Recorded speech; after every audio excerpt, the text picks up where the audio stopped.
Her involvement in medical research is quite fascinating, and read all about it if you haven't already on the front page of our bulletin.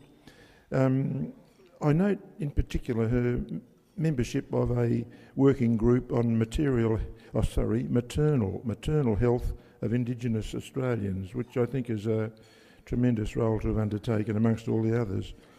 But she's also served on industry boards like, would you believe, Automotive Industry Innovative Council. She's worked on gas buses, have you? No? And also on Cooperative Research Centre for Advanced Automotive Technology. I like this one, the Research Centre for Rail Innovation. They've got a bit of a mention today in the news. And also she's been a member of the SA Premier's Climate Change Council and much more. Of course, of direct interest to us, she's spoken globally and nationally and internationally on the critical role of STEM, and she spells STEM with 2 M's, and I was just speaking to Caroline, she said that the last M is about medicine, so it's science, technology, engineering, mathematics and medicine. And she's also spoken on driving innovation and the role of universities as catalysts for economic and social transition and so much more. Rotarians and guests, Professor Caroline McMillen. Did I get it somewhere near right? Thank you indeed. Look, firstly, I'm absolutely delighted to be here, particularly at the heartland of the Science and Engineering Challenge in South Australia. And I'm an absolute avid supporter of the Science and Engineering Challenge, and perhaps we'll come a little bit to this in turn through the talk about that critical importance of building the future STEM workforce and the way in which STEM is at the heart of our economic transition and the future for our next generation.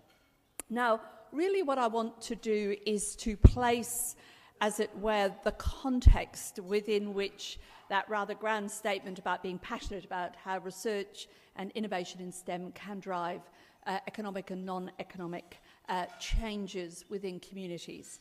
And it really starts against a background you're all very familiar with. And that is, of course, the way in which jurisdictions across the world have had to navigate major economic transitions. This is nothing new. It has been the fact of history for centuries. But in this last century, in this current time, we have seen advanced economies seeing a change in the traditional manufacturing or resources base of their economy, and they've seen that shift to other jurisdictions, or they've seen changes in the social acceptance of mining industry sectors.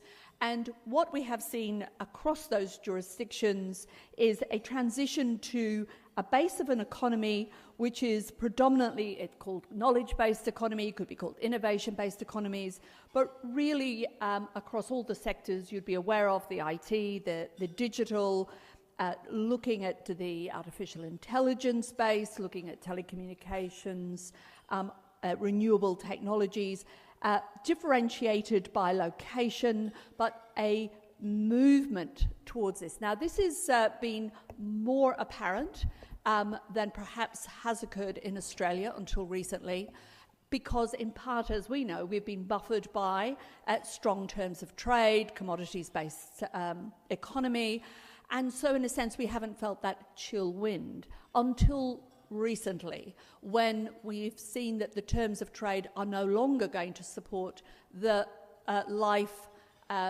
the opportunity and the future as it has done in the past. We've had a bit of a bumpy journey through harnessing communities around the change process that innovation might bring, and that slight tension that occurred perhaps in through the previous Prime Minister around the use of innovation. But nevertheless, there is no doubt that that is the force for change, and Australia is beginning to look really carefully at measures of the ecosystem, what research goes into it, how it adds value to existing businesses, how new businesses are created, and new global markets become available. This is also experienced in regions, and it really is particularly experienced in those regions such as the Hunter, where I've been for 7 years, and at the hub of which, of course, is the city of Newcastle, where the mining industry, and coal mining in particular, has been the base economy, base employment, and including indirect employment.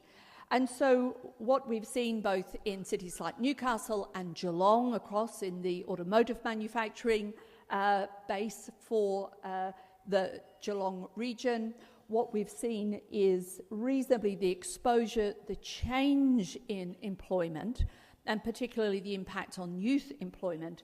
And we've seen the need to move forwards as a community to really begin to recraft and transition to a different base for the industry within the region. Now, again, other jurisdictions have many lessons, and if we can get to the future quicker and use those lessons, then that's important.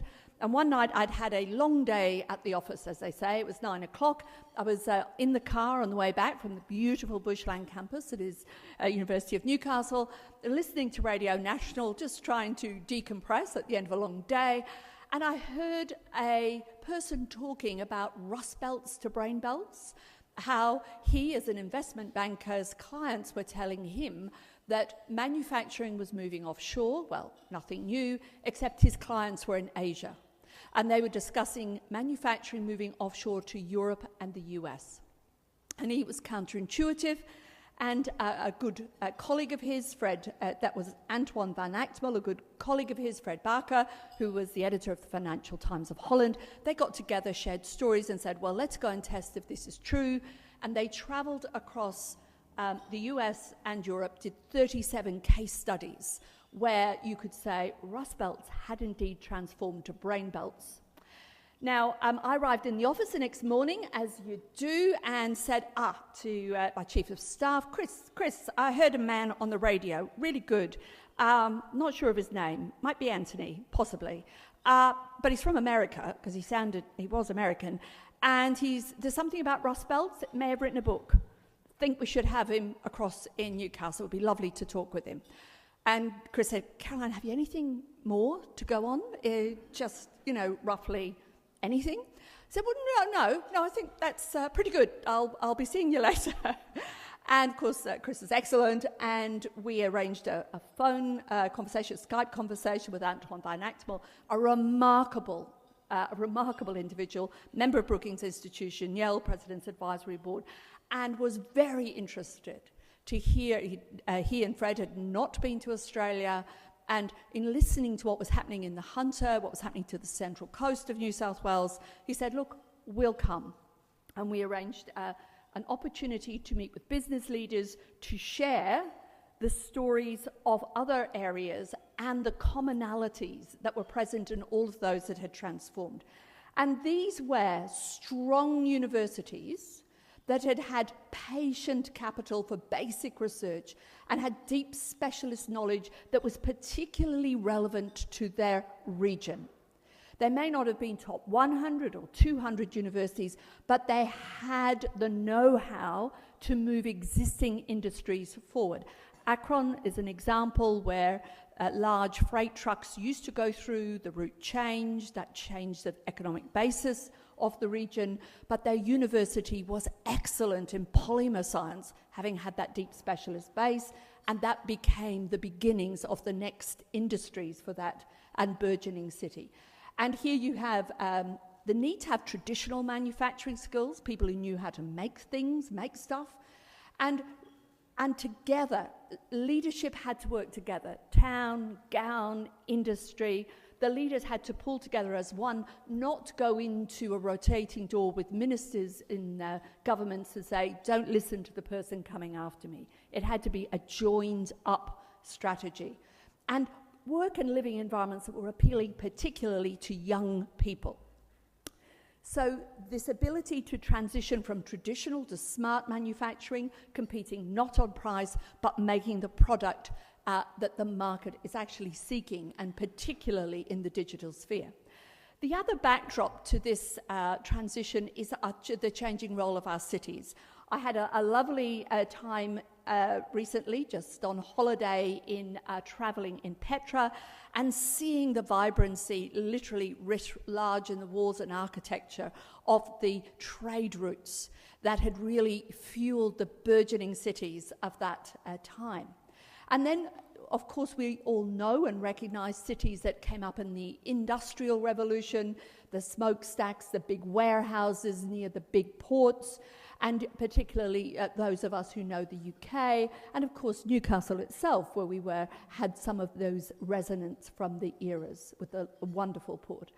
And then we come into now, and cities being built on people. Now, again, I'm a scientist, I like evidence. My favourite statement is repeated statements of opinion does not an evidence base make. And so reasonably, there was a very nice piece of work done by KPMG in the UK. This woman is an economist, Caroline Haynes. I'd seen it. It was about how cities transition. And they transition when they've had a near-death or a decline experience in terms of economics. They then fight back, and then they come out as a magnet cities based on population growth and essentially their contribution to the share of what we would call GSP, the gross state product. So there was a science behind this, but she had there were done 160 case studies. Again, I happened to be in London. I set up a meeting, and we brought her out as well. So business leaders could, in a sense, listen to the stories of cities, and that helps us move with some of the experience transferred. And essentially, common messages, they have strong leaderships, again, work together, young wealth creators.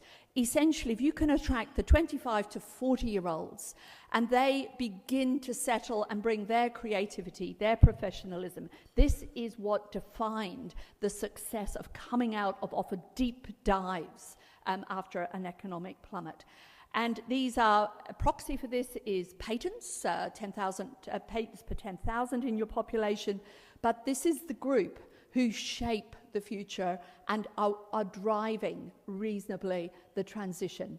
Constant physical renewal, new ideas, city identity, a city that hasn't lost its DNA, that's proud of its origins, understand who it is, and are willing to bring that and not lose it in its architecture, nor in its social focus. Connected and have the ability to raise funds. It may be through patient capital government or impatient capital through investors, but have the ability to get behind it. Now, one of those cities is Pittsburgh, and I went to visit Pittsburgh because I was interested in their transition. And what we can see, they say they've gone from steel to eds and meds. And you know, Pitt Uni, Carnegie Mellon, remarkable drivers of that transition.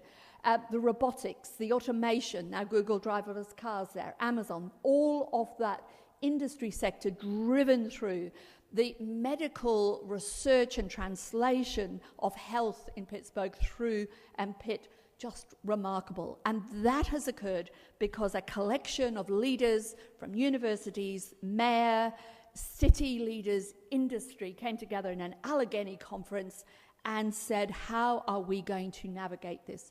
So those lessons of, again, coming together as leaders and putting a shared position and never losing never losing your icons. You know, those things that make you proud and have made previous generations in your city proud. Now, this is occurring, of course, at another time of complexity, which is the Industry 4.0 era. Again, something you will have heard much and know much about.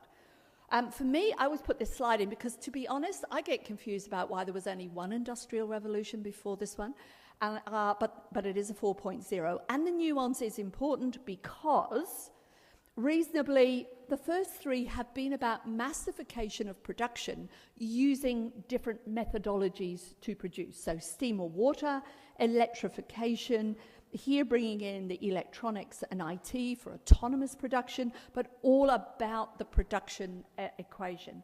whereas this current industrial revolution is based on a much more complex piece around what occurs at the interface between cyber or digital systems and the physical manufacturing systems, and also biology or chemistry.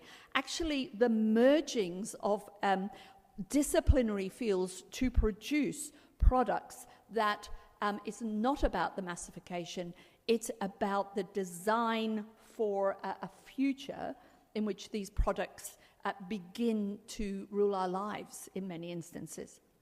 Now, those technologies, for instance, if you think we're worried about cyber security because of this connectivity, I was just reading the other day something called OligoSnoop, where small sections of getting DNA sequences being made commercially is highly protected intellectual property, very guarded, obviously, in terms of cybersecurity. And there was this wonderful article which said, actually, what had happened was people could tell what sequence was being made in this highly protected environment because of acoustics in the machine that was making it. Every time it added a particular nucleotide, a particular base, it had made a different sound than the other base, than the third base, than the fourth base. So all they had to do was decode the acoustics, and you had actually hacked the system.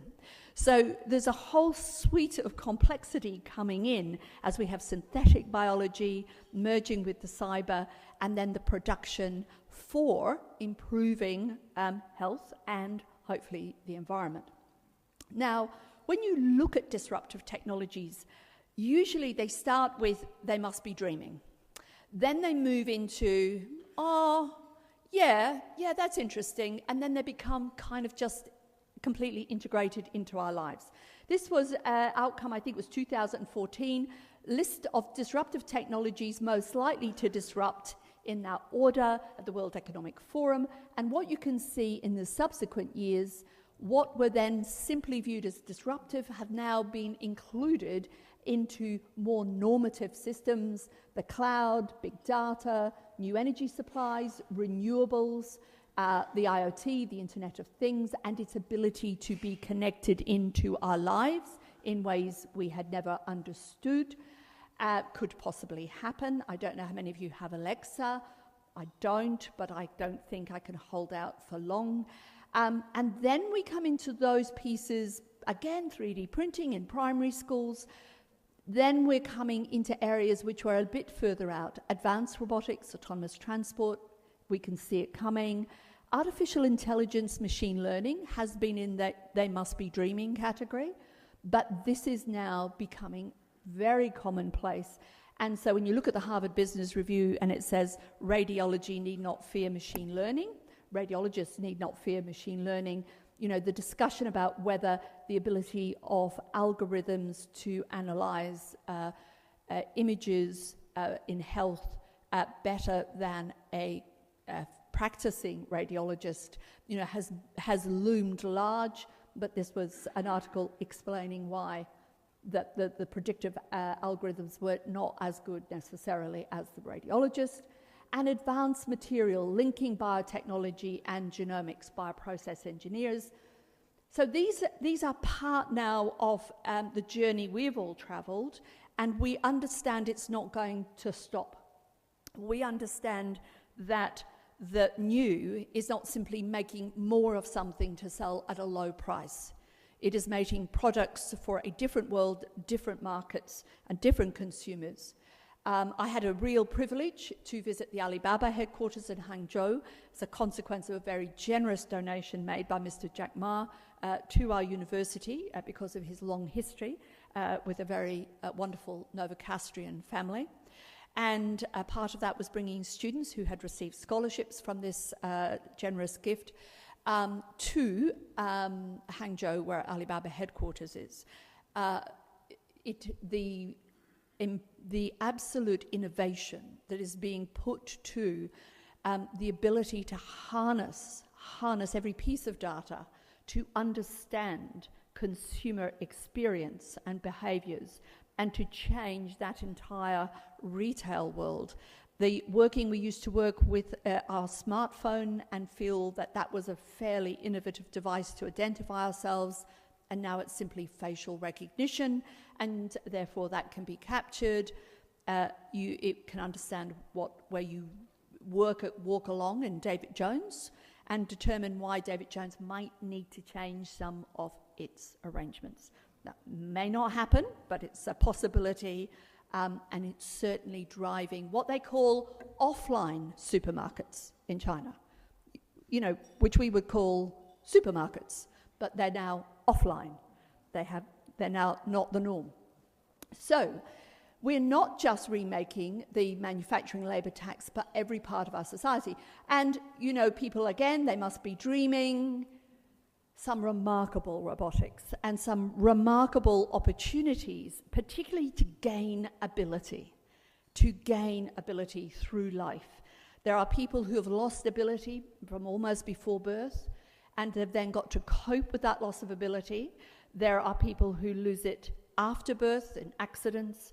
And of course, as we age, we want to maintain and actually grow some of our abilities. And this technology is actually something that can help us if we have sensors in our environment that tell our avatar our gait isn't as strong as it used to be. That can cause early intervention in terms of helping us not break our hips by falling, and that can have a massive and profound impact on our health. So not all of this is a challenge, and I think the gaining ability piece is at the heart of the harnessing of technology, engineering, and health and medicine. This is really echoed very strongly. An MIT report said in the US, we are going to spend 19% of our GDP by 2024 on healthcare. That is not sustainable. But we have remarkable health and medical research. So how can we ensure that research drives earlier diagnostics, earlier intervention, and really a more equitable distribution of health in our community addresses intergenerational transmission of poor health? And it's a wonderful report. It talks about the need for disciplines. Instead of being in the engineering building and in the maths building and in the medical institute, to converge, to really converge their disciplines, so that this example they cite, life used to be about separate disciplines coming together in a multidisciplinary effort. Then emerged some new disciplines, wearable materials scientist, bioengineer.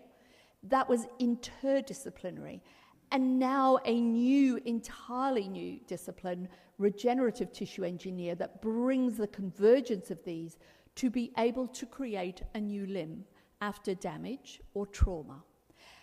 And that's quite the task. Cells need to grow, scaffolds need to form, bioreactors need to be there, the physics and mathematics of how you get different tissue layers and how you make a new limb work. And for those who think they must be dreaming, the Defense Advanced Research Program in the US is working on this, and it was cited as an example.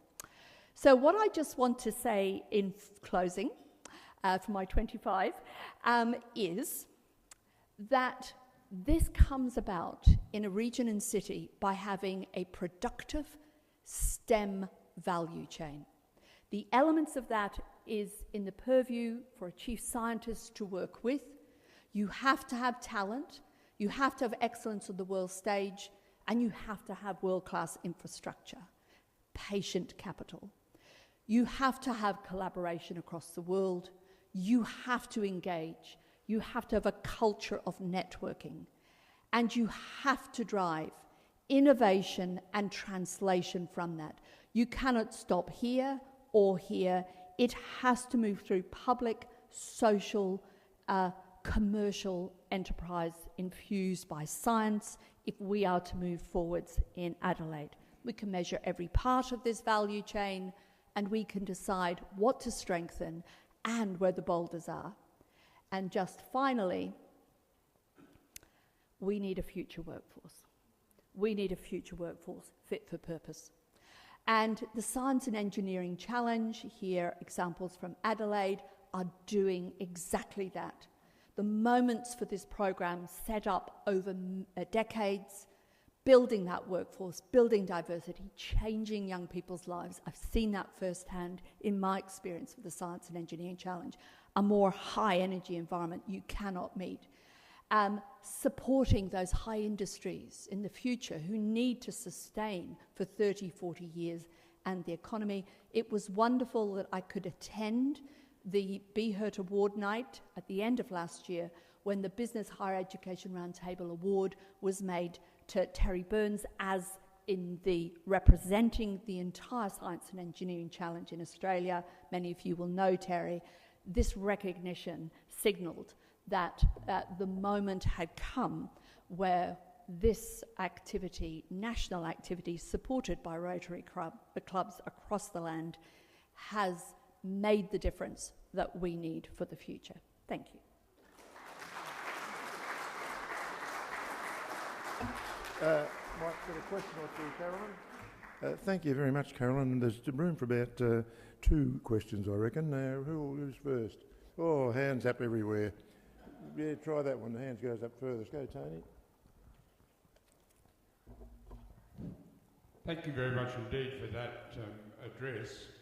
I'd like to take you back to October 1957 when a bunch of schoolboys in northern Scotland watched the first Sputnik go over, and it was freezing cold. And we were imbued with a sort of sense of wonder. Now, if I can segue quickly forward to what my 50-year-old son would say, he'd say, "Dad, you want to go to Mars? We've got an app for that." How do we, in terms of the speed of technology and the fact that there is in fact an app for that, maintain that sense of wonder? I was at Hamilton Secondary School the other day with their Mission to Mars. Those students have a sense of wonder. They're exploring the ores they find on the missions on the Mars surface. They're exploring what it takes to be, in terms of fitness, to be an astronaut. They are looking at the climatic conditions and how humans could survive. I actually think that wonder is there. The Space Forum was just so attended, and there is this sense of not only, of course, the technology and industry, but the spillover benefits to Earth. And I think space, many things may not carry the same wonder. We've acclimatized to having a robot cleaner is no longer as, oh my goodness, what is this in my room? That's gone now, but space has that wonder. And it's just empowering. And the wonderful teacher, the STEM teacher in Hamilton Secondary School, that remarkable work is maintaining that and then asking what benefits will occur on Earth from that technology. So I'm actually an optimist around space. One real quickie over the back there. Yep, sorry. Yes, go. Okay, that's on now. Hi, I'm Sonia Weiser. My background is in information technology, and what you're saying about space is a great segue for my question. I know we've got the Australian Space Agency here in Adelaide. I know we've got fantastic things happening with both Lot 14 and the Tonsley Innovation Precinct and some new vehicle manufacturing, smart vehicle manufacturing happening here.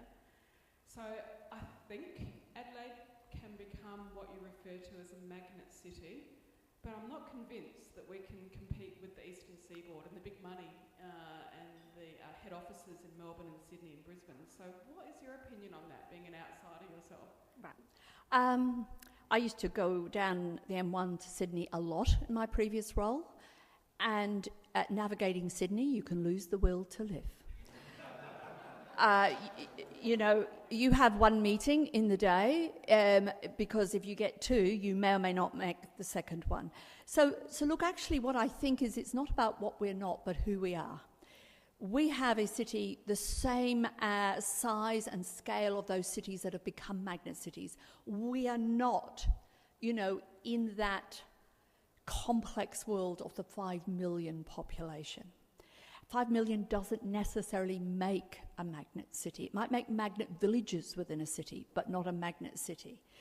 And our city has got a sense at the moment, and I'm hearing it from, you know, the younger kind of group.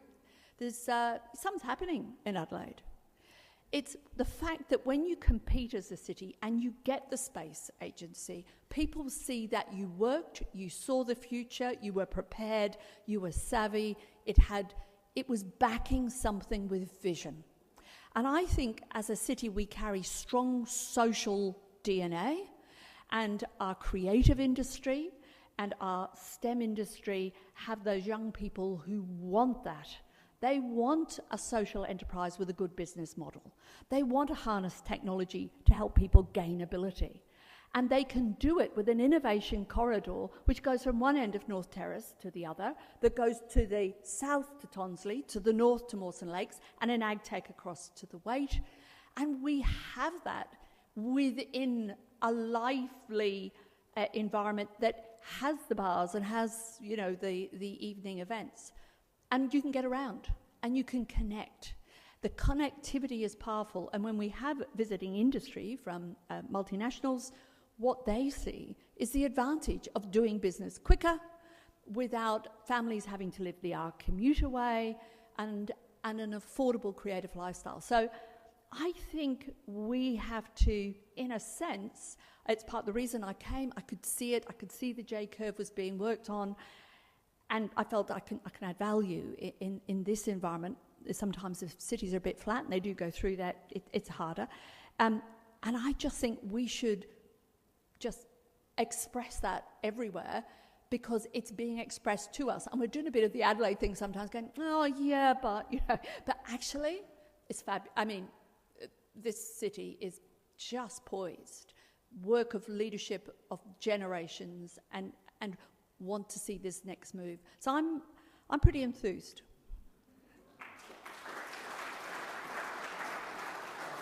Thank you very much, Caroline.